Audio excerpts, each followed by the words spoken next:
બાહ્યાકાર વિદ્યા, morphology of flowering plants. ઉચ્ચ વનસ્પતિઓની રચનાની વિસ્તૃત હારમાળા આપણને મંત્રમુગ્ધ કરવામાં કદી નિષ્ફળ નહીં જાય. તેમ છતાં આવૃત્ત બીજધારી વનસ્પતિઓની રચના કે બાહ્યાકાર વિદ્યામાં આવી વિશાળ વિવિધતા દર્શાવે છે. તેઓ મૂળ, પ્રકાંડ, પર્ણ, પુષ્પ અને ફળ વગેરેની હાજરીથી વર્ગીકૃત કરાય છે.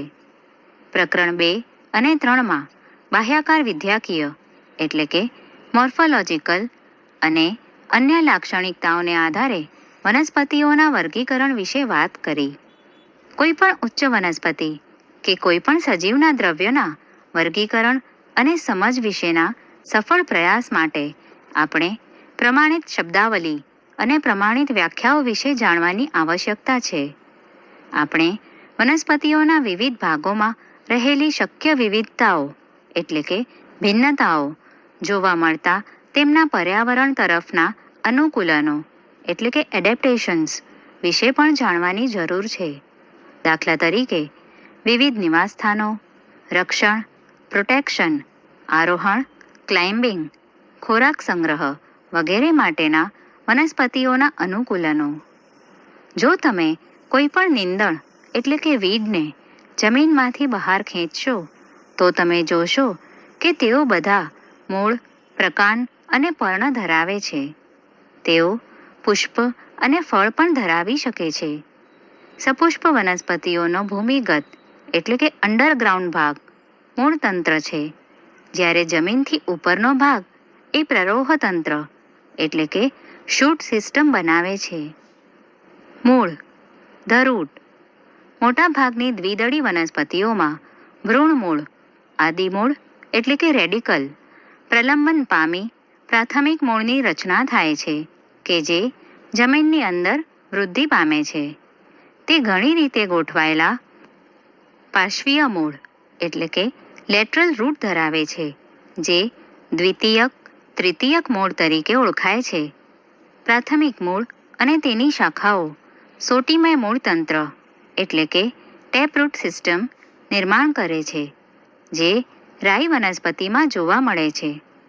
એકદળી વનસ્પતિઓમાં પ્રાથમિક મૂળ અલ્પજીવી એટલે કે શોર્ટ લિવ્ડ અને તેને બદલે તે જગાએ બીજા ઘણા મૂળ ઉદ્ભવે છે. આ મૂળ પ્રકાંડના તલ ભાગેથી ઉત્પન્ન થાય છે અને તંતુમય મૂળતંત્ર એટલે કે ફાઇબ્રસ રૂટ સિસ્ટમ નિર્માણ કરે છે, જે ઘઉં જેવી વનસ્પતિમાં જોવા મળે છે. ઘાસ એટલે કે તૃણ, મોન્સ્ટેરા અને વડવૃક્ષ જેવી કેટલીક વનસ્પતિઓમાં ભ્રૂણમૂળ સિવાયના ભાગોમાંથી મૂળ વિકાસ પામે છે અને તેમને આંગતુક કે અસ્થાનિક મૂળ એટલે કે એડવેન્ટિશિયસ રૂટ કહે છે. મૂળતંત્રના મુખ્ય કાર્યો જમીનમાંથી પાણી અને દ્રવ્યોનું શોષણ, વનસ્પતિના અન્ય ભાગોને જકડી રાખવા, સંચિત એટલે કે રિઝર્વ પોષક દ્રવ્યોનો સંગ્રહ અને વનસ્પતિના વૃદ્ધિ નિયામકોનું સંશ્લેષણ કરવું વગેરે છે. મૂળના પ્રદેશો, રિજિયન ઓફ ધ રૂટ. મૂળ તેની ટોચના ભાગે મૂળ ટોપ એટલે કે રૂટ કેપ કહેવાતી ટોપચા કે અંગુલિત્ર એટલે કે થિમ્બલ, આંગળીની ટોચે સોય ન વાગે તે માટે પહેરાતી ધાતુની અંગૂઠી જેવી રચના દ્વારા આવૃત્ત છે. તે મૂળ જમીનમાં આગળ વૃદ્ધિ પામે ત્યારે તેની નાજુક ટોચને રક્ષણ આપે છે. અમુક મિલીમીટર જેટલો મૂળ ટોપનો વિસ્તાર વર્ધનશીલ ક્રિયાવિધિ પ્રદેશ એટલે કે રિજિયન ઓફ મેરિએટમેટિક એક્ટિવિટી છે. આ પ્રદેશના કોષો ખૂબ જ નાના, પાતળી દિવાલ અને ઘટ્ટ જીવરસ ધરાવે છે. તેઓ વારંવાર વિભાજન પામે છે. આ પ્રદેશની નજીકના પ્રોક્સિમલ એટલે કે નિકટવર્તી કોષો ત્વરિત પ્રલંબન એટલે કે વિસ્તરણ ઇલોંગેશન, વિસ્તૃતીકરણ એટલે કે એન્લાર્જમેન્ટ પામે છે અને મૂળની લંબાઈમાં વૃદ્ધિ માટે જવાબદાર છે. આ પ્રદેશને વિસ્તરણ પ્રદેશ એટલે કે રિજિયન ઓફ ઇલોંગેશન કહે છે.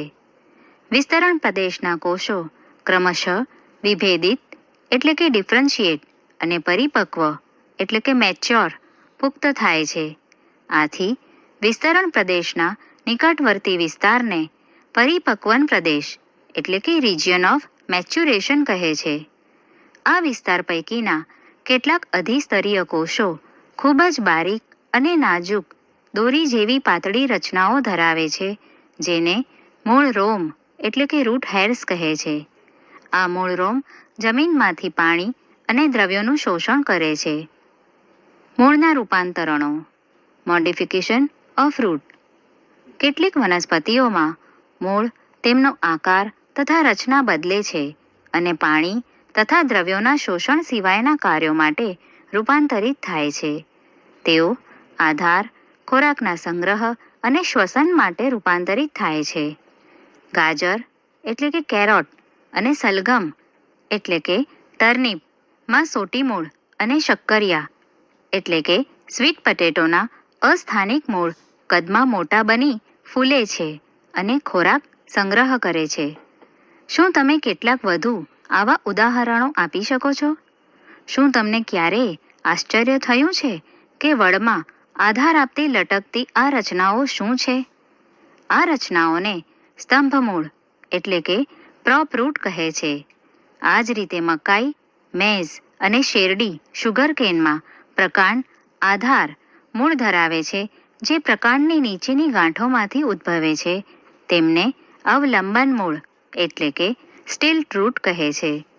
દલદલ સ્વેમ્પી કાદવવાળા વિસ્તારમાં વિકાસ પામતી રાઇઝોફોરા જેવી કેટલીક વનસ્પતિઓમાં ઘણા મૂળ જમીનમાંથી બહાર આવે છે અને ઉપર તરફ અનુલંબ રીતે એટલે કે વર્ટિકલી વિકાસ પામે છે.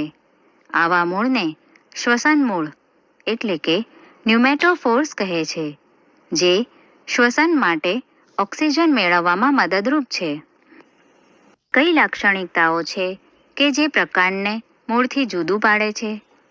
પ્રકાંડ એ શાખાઓ, પર્ણો, પુષ્પ અને ફળ ધારણ કરતો અક્ષનો ઉર્ધ્વગામી અસેન્ડિંગ ભાગ છે. તે અંકુરિત બીજના ભ્રૂણના ભ્રૂણાગ્ર એટલે કે પ્લ્યુમ્યુલ પ્રાંકુરમાંથી વિકસે છે.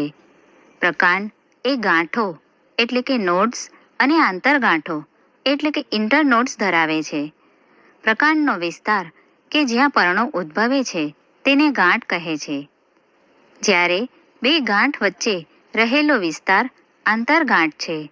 પ્રકાંડ કલિકાઓ બડ્સ ધારણ કરે છે કે જે અગ્રીય એટલે કે ટર્મિનલ કે કક્ષીય એટલે કે એક્સિલરી હોઈ શકે છે. પ્રકાંડ સામાન્ય રીતે તરુણ હોય ત્યારે લીલું અને પછીથી ઘણીવાર કાષ્ઠીય એટલે કે વુડી અને ઘેરા કથ્થાઈ ડાર્ક બ્રાઉન રંગનું બને છે. પ્રકાંડનું મુખ્ય કાર્ય પર્ણ, પુષ્પ અને ફળ ધરાવતી શાખાઓનો પ્રસાર ફેલાવો કરવાનું છે. તે પાણી, ખનિજ દ્રવ્યો અને પ્રકાશ સંશ્લેષણ કરતા પદાર્થોનું વહન કરે છે. કેટલાક પ્રકાંડ ખોરાકનો સંગ્રહ, આધાર, રક્ષણ અને વાનસ્પતિક પ્રસર્જન એટલે કે વેજીટેટિવ પ્રોપોગેશનના કાર્યો રજૂ કરે છે. પ્રકાંડના રૂપાંતરણો. Modification of stem. પ્રકાંડ હંમેશા લાક્ષણિક રીતે અપેક્ષિત હોય તેવા સામાન્ય લગતા જ કાર્યો કરતા નથી. તેઓ જુદા જુદા કાર્યો માટે પણ રૂપાંતરિત થાય છે. બટાટા, પટેટો, આદુ, જિંજર, હળદર, ટર્મરિક, જમીનકંદ, હળવી, કોલોકેશિયા વગેરેના ભૂગર્ભીય પ્રકાંડ તેમના ખોરાક સંગ્રહ માટે રૂપાંતરિત થયેલા છે. તેઓ વૃદ્ધિ પામવા માટેની પ્રતિકૂળ પરિસ્થિતિમાં ઉછેર પામવા મદદ કરતા અંગ તરીકે પણ ભાગ ભજવે છે. પ્રકાંડ સૂત્રો એટલે કે ટેન્ડ્રિલ્સ કે જે કક્ષકલિકાઓમાંથી વિકાસ પામે છે, તેઓ પાતળા તથા કુંતલાકાર રીતે અમળાયેલ હોય છે અને આરોહણમાં મદદ કરે છે. દાખલા તરીકે તુંબરો એટલે કે ગોટ્સ, કાકડી, કકુંબર, કોળું, પમ્પકિન્સ, તરબૂચ, વોટરમેલન અને દ્રાક્ષનો વેલો, ગ્રેપવાઇન્સ આવા ઉદાહરણો છે. પ્રકાંડની કક્ષકલિકા ક્યારેક કાષ્ઠીય, સીધી અને તીક્ષ્ણ પ્રકાંડ કંટકો એટલે કે થોર્ન્સમાં પણ રૂપાંતરિત થઈ શકે છે. આવા પ્રકાંડ કંટકો લીંબુ, સિટ્રસ અને બોગનવેલ બોગેનવિલિયા જેવી ઘણી વનસ્પતિઓમાં જોવા મળે છે. તેઓ ચરતા પ્રાણીઓથી વનસ્પતિઓને રક્ષણ આપે છે. શુષ્ક પ્રદેશની કેટલીક વનસ્પતિઓના પ્રકાંડ ચપટા, ફાફડાથોર, ઓપનશિયા કે માંસલ નળાકાર યુફોર્બિયા રચનાઓમાં રૂપાંતરિત થાય છે.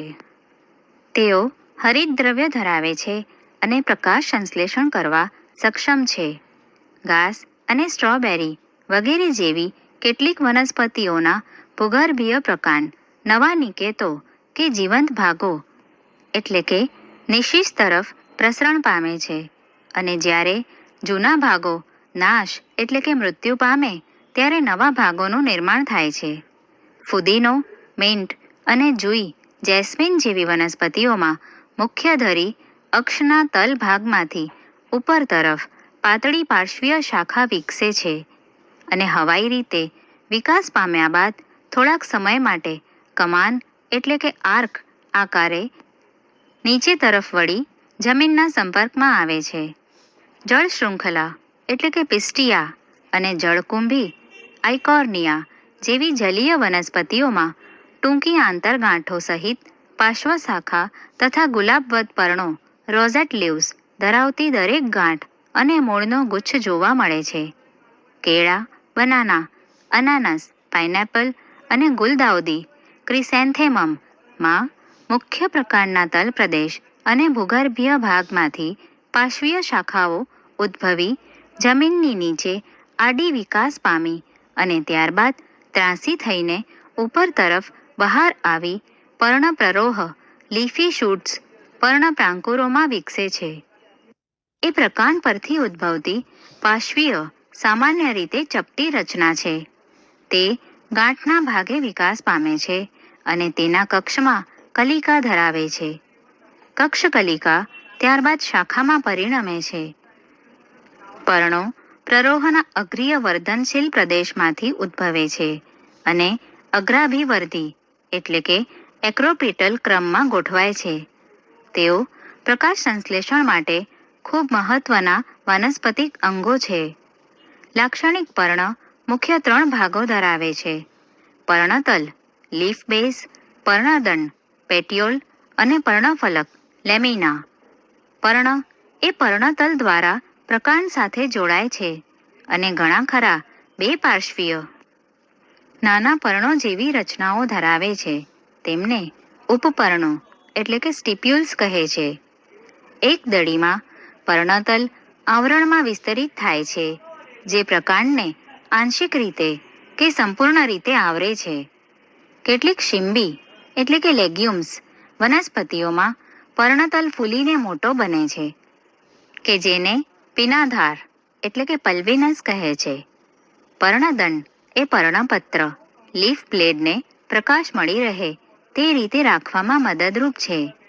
લાંબો, પાતળો, નરમ પર્ણદંડ એ પર્ણપત્રોને પવનમાં ફરકી શકે તે રીતે અનુબદ્ધ રાખે છે જેથી પર્ણ સપાટીને ઠંડક અને તાજી હવા મળી રહે છે. પર્ણફલક કે પર્ણપત્ર એ લીલો ગ્રીન શિરાઓ વેઇન્સ અને શિરિકાઓ વેઇનલેટ્સ સાથેનો પર્ણનો વિસ્તરિત ભાગ છે. પર્ણફલક હંમેશા મધ્યસ્થ ભાગે મુખ્ય શિરા ધરાવે છે કે જે મધ્ય શિરા એટલે કે મિડરીપ તરીકે ઓળખાય છે. શિરાઓ પર્ણપત્રને દ્રઢતા રિજિડિટી બક્ષે છે અને પાણી, દ્રવ્યો અને પોષક પદાર્થોના વહનનો માર્ગ ચેનલ્સ ઓફ ટ્રાન્સપોર્ટ બનાવે છે. આકાર કિનારી, માર્જિન એટલે કે ધાર, પર્ણાગ્ર એપેક્સ એટલે કે ટોચ, સપાટી અને પર્ણફલકનું વિસ્તરિત છેદન ઇન્સિશન જુદા જુદા પર્ણોમાં જુદું જુદું હોય છે.